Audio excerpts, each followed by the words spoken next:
Vamos abrir a palavra, meus amados irmãos, para a mensagem dessa noite, Filipenses, capítulo 3. Filipenses, capítulo 3, na sequência das nossas exposições, concluindo hoje este capítulo 3, estamos próximos de terminar toda a carta, nos próximos domingos, se Deus nos permitir, nós assim faremos. Hoje nós vamos ler do verso 17 até o final do capítulo 3, até o verso 21. Filipenses 3, do 17 ao 21.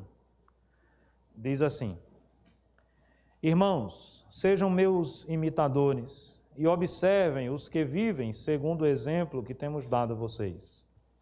Pois muitos andam entre nós, dos quais, repetidas vezes, eu lhes dizia, e agora digo, até chorando, que são inimigos da cruz de Cristo.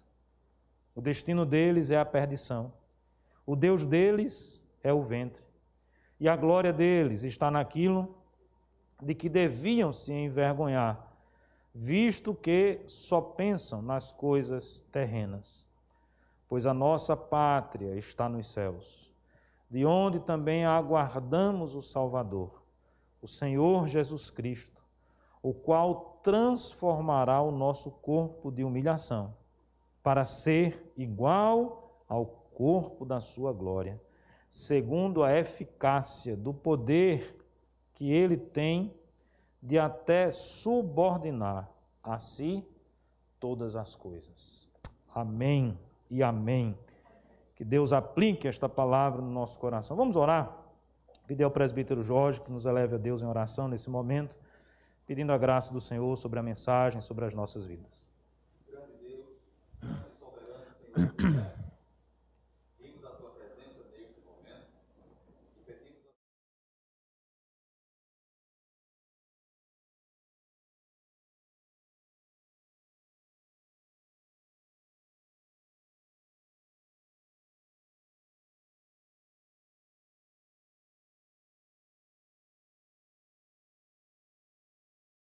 Amém, amém.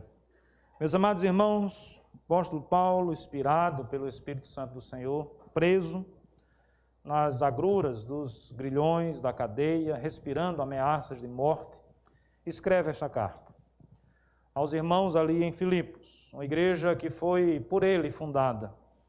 Ele foi o primeiro missionário a pregar naquela cidade, onde o Espírito Santo de Deus se manifesta transformando vidas, transformando corações, libertando aquela jovem possessa, transformando o carcereiro e sua família, dentre tantas outras pessoas que foram alvo da graça do Senhor Jesus naquela cidade.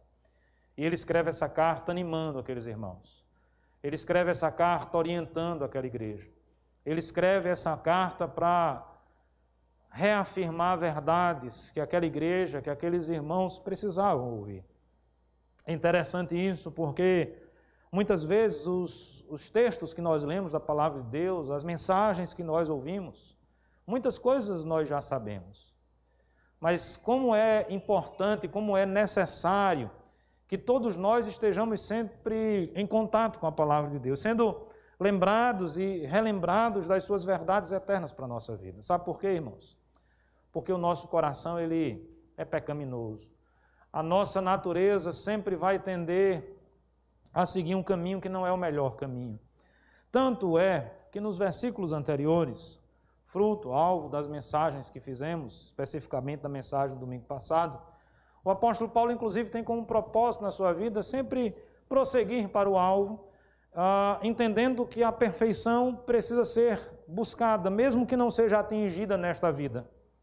Isso está muito claro para nós aí no verso 12 em diante. Eu peço que você permaneça com a sua Bíblia aberta. Interessante, e aí eu já começo aqui fazendo um contraponto introdutório, que o mesmo apóstolo que vai dizer que não que eu tenha recebido isso, ou já tenha obtido a perfeição, mas prossigo para conquistar aquilo para o qual também fui conquistado por Jesus, ele está mostrando então a sua busca por Deus, a sua busca pela perfeição.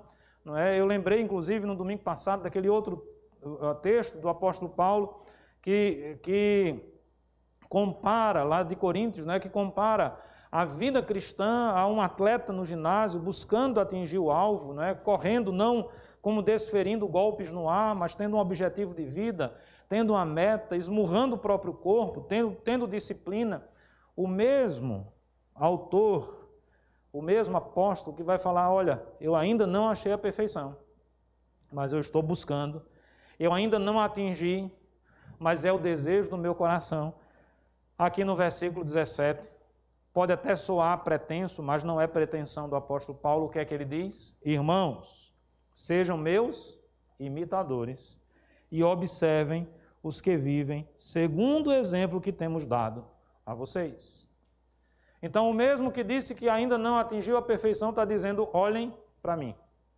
Obviamente que eu entendo que não é uma palavra pretensa de sua parte, mas uma palavra que traz consigo muitas responsabilidades. Até porque quando alcançamos e somos atingidos pelo poder de Deus, nós temos responsabilidades nessa terra e nesta vida. Davi vai conhecer essa frase. Com grandes poderes, vêm grandes responsabilidades. E ser alvo do poder de Deus na nossa vida, com certeza, traz para nós grandes responsabilidades. E o apóstolo Paulo está ciente dessas responsabilidades. Ele sabe que ainda não é perfeito, mas ele sabe que alguma coisa ele faz. Pelos frutos, nós somos capazes de conhecer aqueles que são, vamos dizer assim, inimigos da cruz e aqueles que são lavados e remidos pelo Cristo, que entregou a sua vida na cruz do Calvário. E na realidade, esses versículos que nós lemos, eles vão tratar da diferença dessas duas categorias, vamos dizer assim, de pessoas. Os inimigos da cruz e os filhos de Deus. Os inimigos da cruz e aquele que foi salvo, aquele que foi atingido, aquele que foi alvo da graça de Deus na sua vida. E o apóstolo Paulo, então, ele começa dizendo, olhem as boas referências. Eu acho que isso faz muita diferença na nossa vida. Nós vivemos numa época, irmãos, onde a desconstrução é o imperativo. Nós vivemos numa época onde as referências muitas vezes têm sido dizimadas e canceladas de todas as formas possíveis. Nós vivemos numa época onde muitas vezes os alunos estão sendo incentivados a serem protagonistas e agirem ao seu bel prazer, esquecendo-se muitas vezes da importância de termos pessoas que são referência na nossa vida. Nós carecemos disso como seres humanos. Eu sempre gosto de lembrar da construção de uma cerca quando eu falo sobre isso. Eu nunca construí uma cerca, mas um dia ouvindo um pregador falando sobre isso, ele diz justamente que quando você vai lá na zona rural cercar a sua propriedade, antes de colocar todas as estacas e passar o arame farpado, você bota as estacas mestras, os morões. E os morões vão dar o sentido da cerca, vão dar o direcionamento. Todas as outras estacas são importantes, o arame farpado ali colocado é importante. Mas eles seguiam pelo mourão. Na nossa sociedade, a cada dia que passa, nós necessitamos e precisamos mais de mourões. Homens e mulheres que sirvam de exemplo. Quando nós tratamos sobre a família, nós tratamos nessa perspectiva. Qual é a orientação de Paulo a Tito sobre a feminilidade, sobre as irmãs, sobre as mulheres? Que elas ensinem as mais novas. Ou seja, que elas sejam referências para as próximas gerações. E o apóstolo Paulo se coloca de forma ousada, eu até diria, não pretensa, mas ousada, como essa referência. E não é a única vez que ele faz isso. Mas entendo perfeitamente que aqui ele o faz não numa perspectiva de que ele é perfeito, porque ele já disse nos versículos anteriores que ele não é perfeito. Mas talvez o grande exemplo a ser buscado é justamente o ato de Paulo, do apóstolo Paulo, dizer, não sou eu mais quem vive, mas é Cristo que vive em mim. Eu não sou perfeito, mas busco a Deus a todo momento e a todo instante. Eu sei me alegrar com as dificuldades da vida, mesmo preso, eu consigo me alegrar, eu consigo ter alegria no coração, eu consigo ter satisfação. Eu pergunto, isso não é uma referência para nós, irmãos? Será que essa postura não é uma referência para nós? Será que as nossas referências ou os nossos heróis são aqueles que morreram de overdose? São aqueles que destruíram a própria vida? Percebe que muitas das vezes nós enxergamos no nosso contexto uma busca por referências que são as piores possíveis. As piores possíveis. O apóstolo Paulo, então, diz: sejam meus imitadores. Obviamente naquilo que é positivo, naquilo que é bom. Mas o que me chama a atenção nesse texto, ele nos convida à observação. Observem os que vivem segundo o exemplo que temos dado a vocês. Observem. Não caiam nas histórias de velhas caducas. Não caiam e não sigam a história da carochinha ou histórias da carochinha. Observem, analisem, percebam, vejam quem de fato segue os princípios e quem de fato não segue os princípios que vocês aprenderam dentro da sua casa, da sua família. Os bons exemplos. E pensemos aqui na família cristã, os bons exemplos de honestidade, de piedade, de correção na vida, de esforço, de luta, de trabalho. Será que a minha geração não enxerga, olhando para os nossos pais, a turma que está aí na casa dos 40, na casa dos 30, e consegue perceber a luta dos nossos pais? A luta pelo desenvolvimento, a luta pelo trabalho, a luta por fazer a coisa certa. São exemplos para a nossa vida. E esse legado nós precisamos deixar para os nossos filhos. Mas nós precisamos aprender a observar as coisas. Nós não podemos, irmãos, ser levados como crianças de um lado para o outro. Como é fácil, às vezes, né? Nós enganarmos uma criança. Nós tapearmos uma criança. Nós precisamos amadurecer. E amadurecer na vida cristã. Amadurecer na fé. Amadurecer na doutrina. No ensino dos apóstolos. No estudo da palavra de Deus, na vida espiritual. E vamos começar fazendo isso observando as características daqueles que são filhos de Deus, lavados e remidos pelo sangue do Cordeiro, e aqueles que são inimigos da cruz, porque é isso que o apóstolo Paulo vai tratar. Verso 18: pois muitos andam entre nós, dos quais repetidas vezes eu lhes dizia, e agora digo até chorando. Veja que o apóstolo Paulo até sofre, né? Chora por conta disso. E aí ele diz assim: são inimigos da cruz de Cristo. São inimigos do Evangelho. Pessoas que lutam contra a mensagem da cruz. A mensagem que é loucura para o mundo. Não é difícil acharmos essas pessoas. Quais as características? Vamos tentar aqui. O apóstolo Paulo ele vai dar algumas características do Filho de Deus, lavado e remido pelo sangue do Cordeiro, e o inimigo da cruz. Por exemplo, como andam os inimigos da cruz? Qual é a sua ética de vida? Qual é o seu procedimento? Quando nós pensamos no comportamento, no cotidiano, naquilo que faz, naquilo que realiza, olhando para o inimigo da cruz, nós vamos perceber que ele tem como modelo as coisas desse mundo. Lembre-se, o apóstolo Paulo diz: olhe para mim. Tenhamos um modelo de um bom cristão. Os inimigos da cruz não têm esse modelo. O parâmetro para eles é o parâmetro das coisas deste mundo. O sistema que é contrário aos ensinamentos de Deus. Verso 19.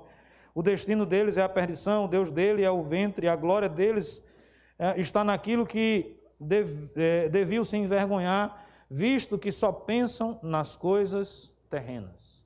A mente daquele que é inimigo da cruz é uma mente materialista. É uma mente mundana. É uma mente que tem como objetivo único e final as coisas desta vida. O modelo que ele segue são modelos mundanos. São modelos meramente humanos.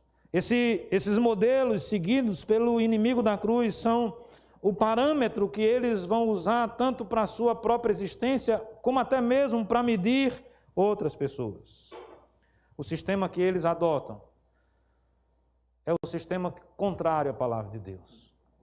Eu entendo, meus amados irmãos, sem querer me comparar em hipótese nenhuma ao apóstolo Paulo, Mas eu entendo como pastor, eu entendo como pai, como quem tem ovelhas que estão na adolescência, na juventude, crianças ainda e até adultos. Entendo quando Paulo diz que ele chora por essas pessoas, porque eu consigo enxergar também nos nossos dias. Pessoas que estão abandonando a verdade de Deus, abandonando as sagradas escrituras e buscando seguir ideologias, filosofias, modelos, seja eles quais forem, contrários à palavra de Deus. Seguindo muitas vezes figuras, e aí eu não falo necessariamente de figuras políticas, dos mitos políticos que são formados, que não deveriam ser formados em hipótese alguma para aquele que é de Cristo Jesus. Nós não seguimos mitos, nós seguimos a Cristo Jesus. Nós não seguimos a ética, a postura de homens ou mulheres, seja no campo educacional, seja no campo filosófico, seja no campo político, seja em que campo for, que se colocam contrários à verdade de Deus.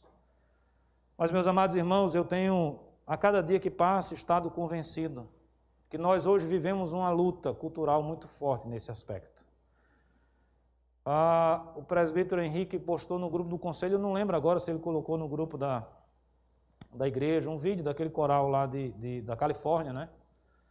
Uma coisa muito difícil de você ver aquelas pessoas ali claramente, explicitamente dizendo que querem distorcer e corromper a perspectiva cristã na mente e no coração das nossas crianças. Essas pessoas não poupam as nossas crianças. Há, na realidade, uma ação até maquiavélica, desonesta, e por que não dizer diabólica, de pessoas que atacam seres que ainda não estão formados, que ainda não têm um senso crítico, que ainda não estão estabelecidos ou conseguem até se defender de algumas investidas. Nós precisamos nos precaver contra isso. Eu faço um apelo aos pais aqui presentes. Nós precisamos defender os nossos filhos.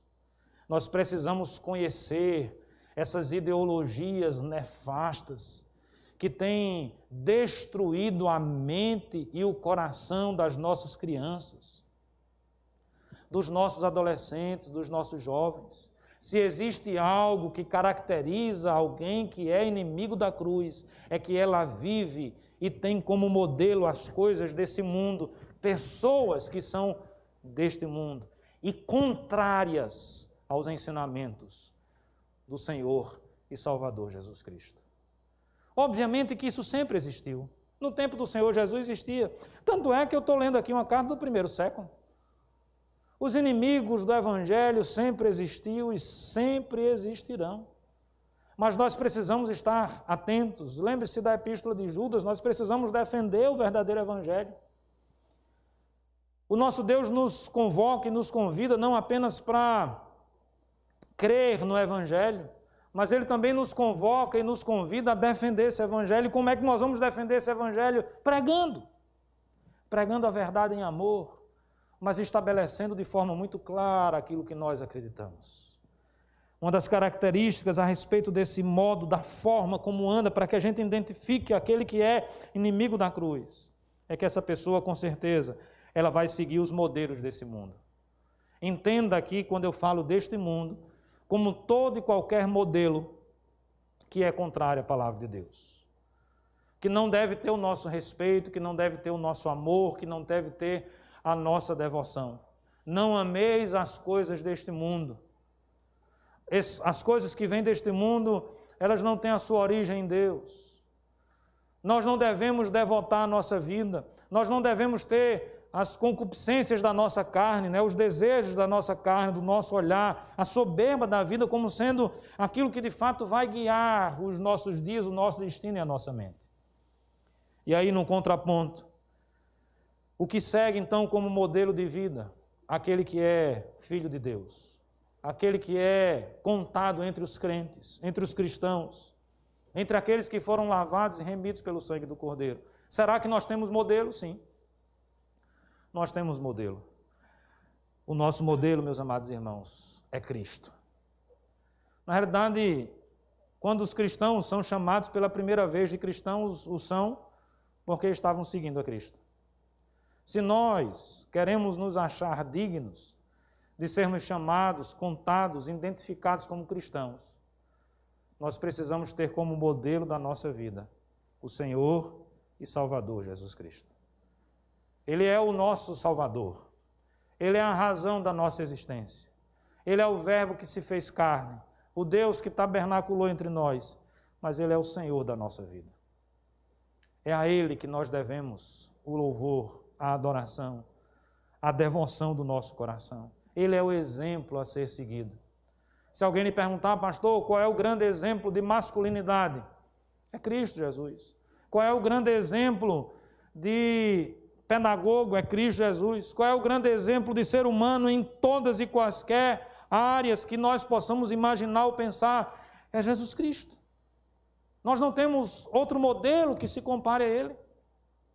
Então o cristão, ele não se deixa enganar, ele não se deixa levar pelas ideologias e pelas filosofias que se renovam, que se reapresentam, que se criam dia após dia pelos séculos dos séculos. Não, essas coisas não cativam a nossa mente e o nosso coração. Por mais bonitas que sejam as palavras, por mais interessantes que sejam as teorias, não se engane com isso. Quando Satanás, e a Bíblia diz que Satanás vem para roubar, para destruir, ele é vil, ele é sujo, ele age com desonestidade, mas não se engane, ele se apresentará com palavras suaves. Ele se apresenta talvez num grande coral, com a belíssima divisão de vozes, uma técnica vocal fantástica. Ele se apresenta talvez como um anjo de luz, mas ele não é isso. Não se engane, ele não é isso. Mas, pastor, é muito difícil identificarmos às vezes, eu sei. Eu sei que Satanás, ele é muito sorrateiro. Lembre-se, meus amados irmãos, da tentação lá no Jardim do Éden. Sorrateiramente, ele vai manipulando, ele vai trazendo palavras bonitas, ele vai trazendo palavras que agradam o coração das pessoas que ali estão envolvidas, ouvindo. No caso de Eva, né? Você vai ser igual a Deus. Você vai ter o controle da sua vida, você vai ser soberano. Até hoje parece que os homens ainda sonham com isso. Nós imaginamos que todas as áreas da nossa vida é a grande solução. Quando eu digo nós, a humanidade de um modo geral. É o cientificismo, é a política como religião, é o multiculturalismo como religião no coração e na mente de muitas pessoas. É aquela perspectiva, não é, em que a grande solução para o mundo vai ser a ciência, a grande saída para o mundo. Hoje nós estamos mais, talvez, numa perspectiva de que a grande solução para o mundo é a tecnologia. Tecnificismo, eu acho que o nome que as pessoas trabalham nesse contexto é isso. É aquela ideia de que a salvação está depositada nesse esforço humano, nessa inteligência humana. Nós que somos crentes, nós não pensamos dessa forma. Nós usamos tudo isso. Nós usamos a ciência, nós usamos a tecnologia, nós aprimoramos a técnica de vida, nós nos aprofundamos no conhecimento humano, seja o conhecimento biológico, seja o conhecimento das humanidades, seja em que área do conhecimento for. Mas nós temos Cristo como modelo da nossa vida. Nós não podemos nos esquecer disso. Cristo é o modelo da nossa vida. É o modelo de altruísmo. É o modelo de serviço. Lembre-se de Filipenses 2. É o modelo de bondade. É o modelo de amor ao próximo. É o modelo de simplicidade. É o modelo de poder também, com certeza. Mas quando nós olhamos para Cristo, nós enxergamos alguém que deu a sua vida por nós. Quando nós olhamos para Cristo, nós estamos olhando para aquele que venceu a morte, para aquele que é o Senhor dos Senhores, para aquele que não fica ultrapassado na história. Tudo que diz respeito às ciências, um dia se torna obsoleto, se torna ultrapassado. Cristo não. Qual é a mágica? Não existe mágica. O que existe é o poder de Deus. O que existe é que Cristo é o Verbo que se fez carne.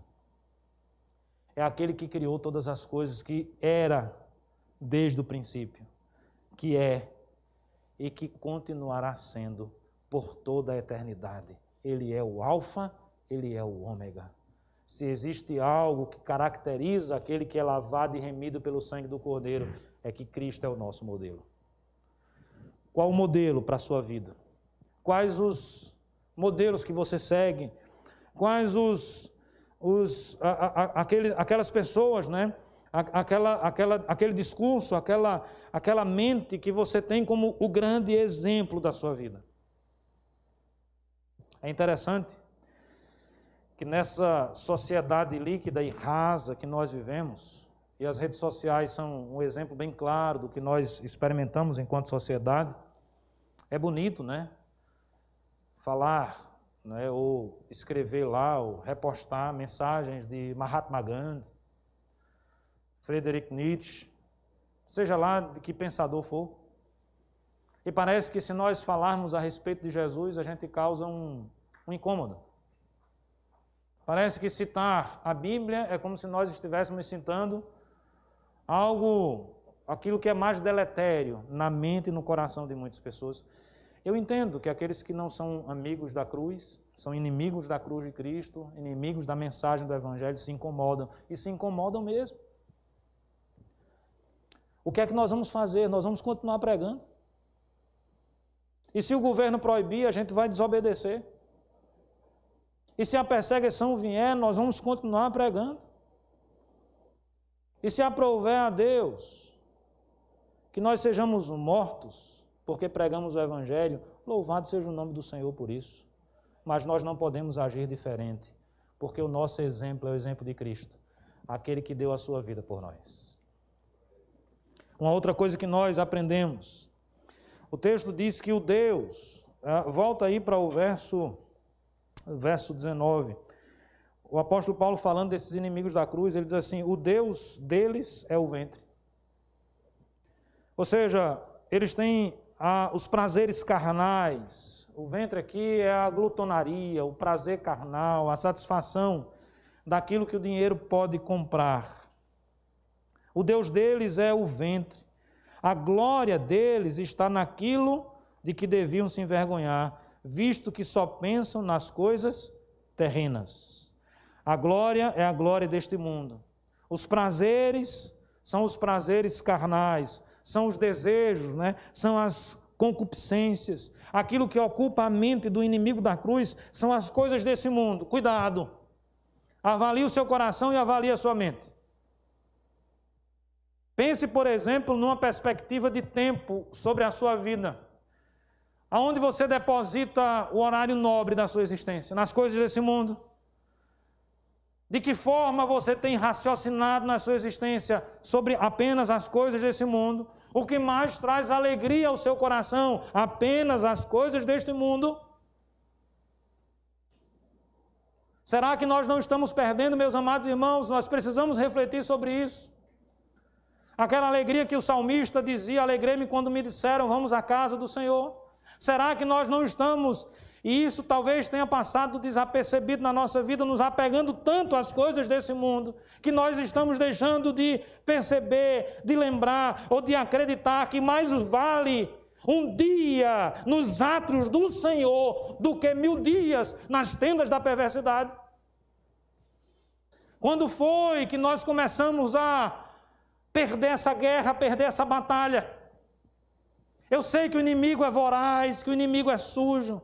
Eu sei que os nossos corações são pecaminosos e caídos. Mas nós precisamos compreender, meus amados irmãos, que nós recebemos poder quando o Espírito Santo de Deus desceu sobre a nossa vida, Igreja do Senhor Jesus, para nós testemunharmos da sua verdade. Maior é o que está em nós do que o que está no mundo. Nós podemos vencer essas tentações. Veja, ser um lavado e remido pelo sangue do Cordeiro não significa dizer que nós somos perfeitos, mas significa dizer que nós buscamos a perfeição, que nós olhamos para o autor e consumador da nossa fé. Podemos cair num momento ou no outro, tergiversando nas nossas convicções. Afinal de contas, a pressão é grande. A coerção da sociedade é pesada. Talvez no seu ambiente de trabalho, se você abrir a boca e dizer que é crente, você vai ser ridicularizado. E muitos não querem ser ridicularizados. Isso mexe com a gente. Isso mexe com o nosso coração. Muitos, às vezes, optam por se calar. Obviamente que a sabedoria vem do alto na hora de falar, na hora de calar. Devemos sempre pedir a Deus que nos dê intrepidez. Até porque o espírito que age em nós não é o espírito de covardia, mas obviamente também é um espírito de moderação, de inteligência, né? Um espírito de sabedoria, a hora de falar, o que falar. Quantas e quantas vezes nós somos apanhados naquelas situações onde nós não sequer sabemos como responder. Você já teve essa experiência, com certeza, de você ser apanhado numa situação, você ficar sem ação naquele momento e depois você começar a refletir, poxa, por que eu não falei aquilo? E fica com mais raiva ainda, porque você devia ter dito determinadas coisas que você não disse. É normal, acontece com todos nós. Mas quando nós nos colocamos na brecha, quando nós buscamos ao Senhor, quando Cristo é o modelo da nossa vida, quando nós oramos constantemente pedindo a Deus sabedoria e pedindo que o seu Santo Espírito haja no nosso coração, nós vamos aprender a nos posicionar. Nós vamos nos posicionar com amor. Nós vamos nos posicionar com altruísmo. Nós vamos nos posicionar com a verdade. Mas nós vamos nos posicionar para a glória do Senhor. O inimigo da cruz tem como destino final de tudo aquilo que pensa, de tudo aquilo que faz, as coisas desse mundo. Não, meus amados irmãos, não é assim que pensa o Filho da cruz, o Filho de Deus, o salvo, o remido, o regenerado. Veja o que diz aí, por exemplo, o verso 20. Onde está a nossa pátria? Onde está a nossa mente? Pois a nossa pátria está nos céus, de onde também aguardamos o Salvador. Louvado seja Deus por isso. Se nós nos limitamos a este mundo, nós seríamos os mais infelizes dos homens. Se nós não acreditamos na ressurreição e se a ressurreição não existe, comamos e bebamos, porque amanhã morreremos e será esse o nosso destino final.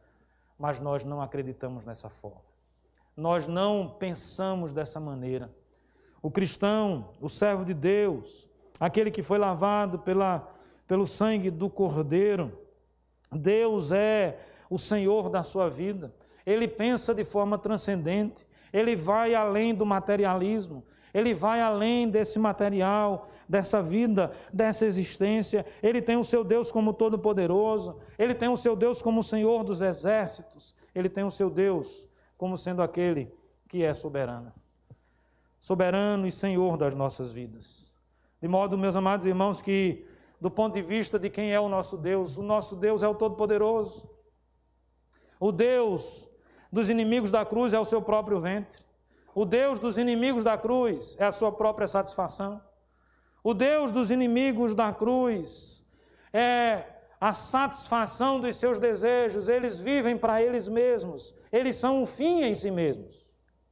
Nós, crentes no Senhor Jesus, agimos e pensamos de uma forma diferente. Nós não vivemos para nós mesmos. Aqui está a explicação do porquê o apóstolo Paulo ter dito, não sou eu mais quem vive, mas é Cristo que vive em mim. Aqui está a explicação do porquê alguém pode ser e ficar alegre mesmo estando preso. A explicação está aqui. Ele estava preso por quê? Ele estava preso porque ele estava pregando o Evangelho. Então, na realidade, é um grande privilégio que ele estava passando. As palavras de Cristo, lá das bem-aventuranças, estão se cumprindo na vida de Paulo, na vida dos mártires, na vida daqueles que são vilipendiados, da vida daqueles que sofrem, da vida daqueles que são perseguidos por conta do Evangelho. Bem-aventurados sois. Felizes nós seremos. Que você não se sinta triste, mas que você se sinta exultante quando num dia lá no seu trabalho, seja numa repartição pública, seja no trabalho privado, você for perseguido pela sua fé em Cristo Jesus, louvado seja Deus por isso. Isso mostra que você está no caminho certo. Isso mostra que você está defendendo a verdade. Louvado seja o nome do Senhor. Quando lá na universidade, você se levantar quase como que uma voz única defendendo a fé, defendendo Cristo, você vai ser hostilizado, você vai ser escanteado, você vai ser perseguido, seja por colegas de turma, seja por professores ateus, seja lá por quem for, pelos inimigos da cruz, que tem o Deus deles estabelecido diferente de nós. Louvado seja Deus, porque você está sofrendo essa perseguição. É o sinal de que você se mantém firme e se mantenha firme. É isso que Paulo está escrevendo aos Filipenses. A perseguição vai existir. Não se engane, os inimigos da cruz sempre existiram e continuam existindo. Agora eu tenho uma convicção. Obviamente que a minha convicção é a convicção bíblica. As portas do inferno jamais haverão de prevalecer sobre a igreja do Senhor Jesus. O remanescente fiel está preservado.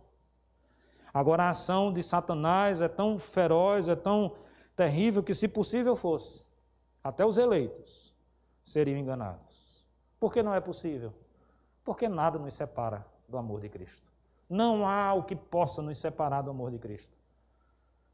É isso que está na mente e no coração daquele que é um filho de Deus. E eu fecho aqui, meus amados irmãos, pensando um pouco nesses últimos versículos aí, tanto o versículo 20 como o versículo 21.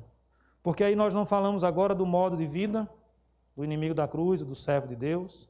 Nós não falamos agora de quem é o Deus do inimigo da cruz e do servo do Senhor. Mas nós refletimos agora sobre o fim. Qual é o fim daquele que é o inimigo declarado da cruz de Cristo? Qual o fim para aquele que o seu Deus é o seu ventre, são os seus prazeres? Para aquele que tem como modelo da sua vida as coisas, simplesmente as coisas desse mundo.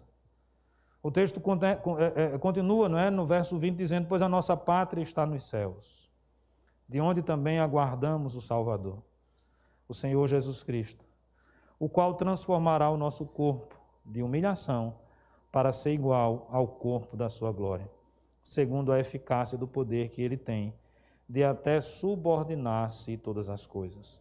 Está claro o fim daquele que é inimigo da cruz e o fim daquele que é lavado e remido pelo sangue do Cordeiro. Ao inimigo da cruz está destinado o inferno, o lago que arde com fogo e enxofre, o lugar de sofrimento e dor, a total ausência de Deus, a morte eterna. Lamentavelmente, é de chorar. O apóstolo Paulo chorava por isso. Nós ficamos entristecidos por isso. Mas olha, não existe outra forma de modificarmos a realidade dessas pessoas, senão que elas entreguem a sua vida ao Senhor e Salvador Jesus Cristo. Sabe por quê? Porque não tem outro caminho para a salvação. Essa é a mensagem do Evangelho. E essa não é uma mensagem condenatória. Essa é uma mensagem de amor. Essa é uma mensagem que diz: tem solução, tem jeito. Você pode ser salvo. Porque Deus morreu. O Deus que se fez carne. Porque Cristo entregou a sua vida por nós. E aí, diferente dos inimigos da cruz, que tem como destino final o inferno. E olha, não queira pensar que isso é mito, não queira pensar que isso é mentira. Eu sempre costumo dizer o seguinte: suponhamos que tudo isso seja mentira, tudo isso seja uma mitologia. Beleza. Mas se for verdade? E se o inferno for uma realidade? E se o sofrimento eterno for uma realidade? Você já parou para pensar que a palavra de Deus fala de sofrimento eterno? Sofrimento eterno é um sofrimento que não tem fim. É um castigo eterno. É uma ausência, uma morte, um desligamento de Deus eterno. Não é coisa boa de se passar, de se pensar, até de se pensar. Mas olha que coisa maravilhosa. Aí vem a mensagem do Evangelho dizendo: tem jeito para a sua vida. Tem solução. Entrega a tua vida ao Senhor. Confia nele. crer no Senhor Jesus e será salvo, tu e a tua casa. A palavra de Deus diz que Deus amou o mundo de tal maneira que deu o seu único Filho, para que todo aquele que nele crê não pereça, mas tenha vida eterna. Qual é o destino daquele que foi lavado e remido pelo sangue do Cordeiro? As mansões celestiais. A pátria celestial. E na pátria celestial, nós vamos desfrutar da paz, da vida, da bondade. Não haverá mais choro, ranger de dente, sofrimento pela morte. A presença de Deus será muito mais constante na nossa vida. Serão dias eternos na presença do Senhor Jesus. Momento em que nós estaremos glorificando e bendizendo o nome do Senhor. Momento em que a alegria vai ser muito maior do que essa alegria que o apóstolo Paulo aqui já sentia mesmo estando preso. E obviamente que ele sentia essa alegria pelo vislumbre daquilo que vai existir lá na frente.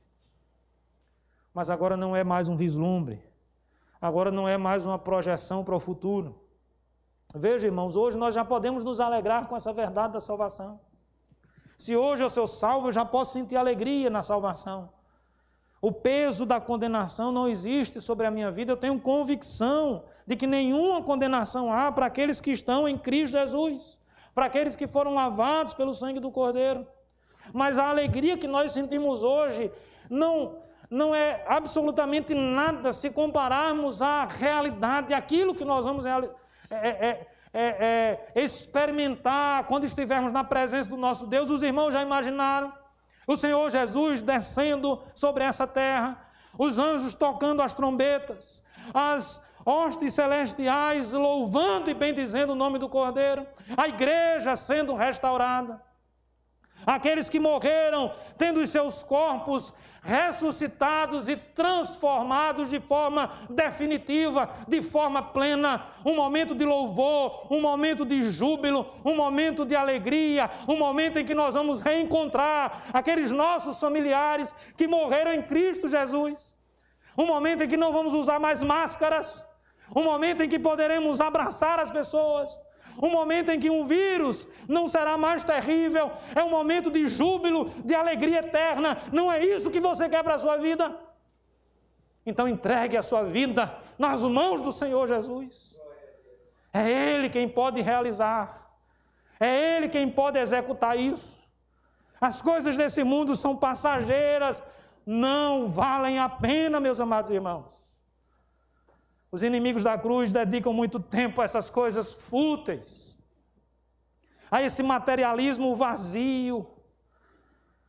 Deposite o seu coração naquilo que a traça não pode destruir, naquilo que a ferrugem não pode corroer. Aquilo que nos está garantido é algo sobremodo excelente. Que alegria poder pensar nisso. É por isso que não há nenhum problema, não há nenhuma dificuldade. Nós, servos do Senhor Jesus hoje, repetirmos, afirmarmos: Maranata, vem Senhor Jesus. A sua vida é boa, meu irmão, louvado seja Deus por isso. Mas não imagine que ela é melhor do que a vida nas mansões celestiais. A comida que você come é boa, o carro que você tem é bom, louvado seja Deus por isso. Louvado seja Deus que lhe permitiu ter todas essas coisas maravilhosas que a vida às vezes nos dá. Mas não se esqueça que o porvir, o que nos está prometido, é muito, mas muito, infinitamente melhor do que tudo isso. É isso que eu quero. É isso que eu desejo. Na realidade, aquele que entregou a sua vida a Cristo deseja isso. Ele não tem outro desejo que se sobrepuje, que se interponha sobre esse desejo. O que eu quero é Cristo. O que eu quero é que Ele volte logo. O que eu desejo é que a gente possa finalmente morar nas mansões celestiais, sem sofrimento, sem choro, desfrutando eternamente da presença do nosso Deus. Que Deus nos abençoe. Amém. Amém.